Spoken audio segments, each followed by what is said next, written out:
Coluna Prestes foi um movimento de revolta organizado por tenentistas que percorreu o Brasil entre 1925 e 1927, combatendo as tropas dos governos da Primeira República.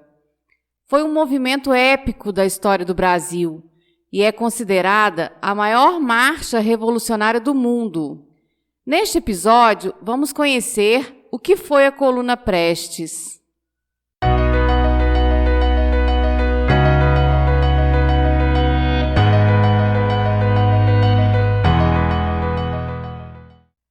A década de 1920 foi marcada no Brasil pelo movimento tenentista, uma série de revoltas militares contra a República Velha, que envolveu jovens oficiais das Forças Armadas.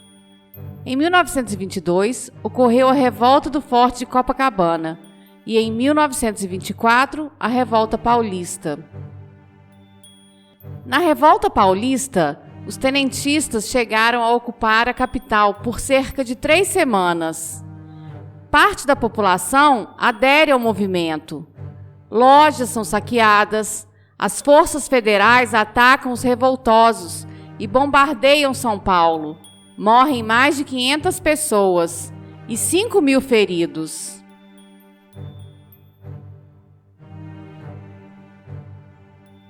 Em seguida, os rebeldes batem em retirada e se refugiam no interior do Paraná.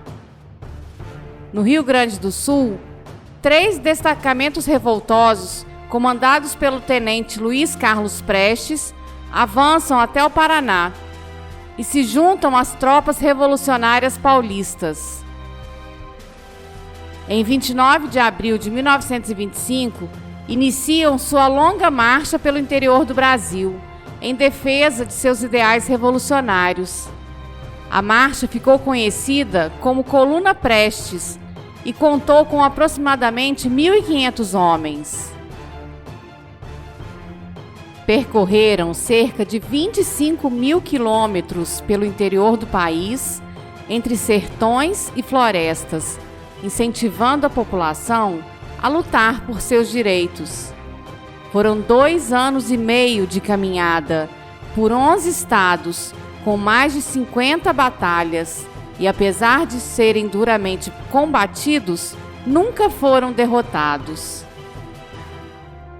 Os membros da Coluna Prestes exigiam o voto secreto, a reforma do ensino público, a obrigatoriedade do ensino primário, a moralização da política e o fim das miseráveis condições de vida e exploração das camadas mais pobres.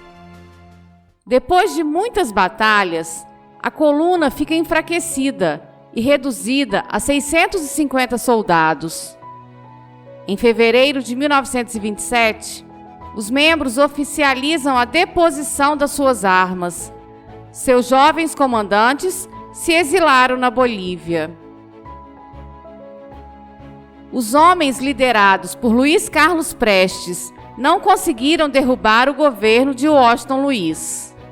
Entretanto, com a reputação adquirida na Marcha Vitoriosa, aumentaram o prestígio do tenentismo, abalando ainda mais os alicerces da República Velha. O esforço da Coluna Prestes preparou o terreno para a Revolução de 1930, que levou Getúlio Vargas ao poder. Luiz Carlos Prestes saiu da coluna com o apelido de Cavaleiro da Esperança e tornou-se um dos grandes nomes da luta popular brasileira ao longo do século XX. Faleceu em 7 de março de 1990, na cidade do Rio de Janeiro, aos 92 anos.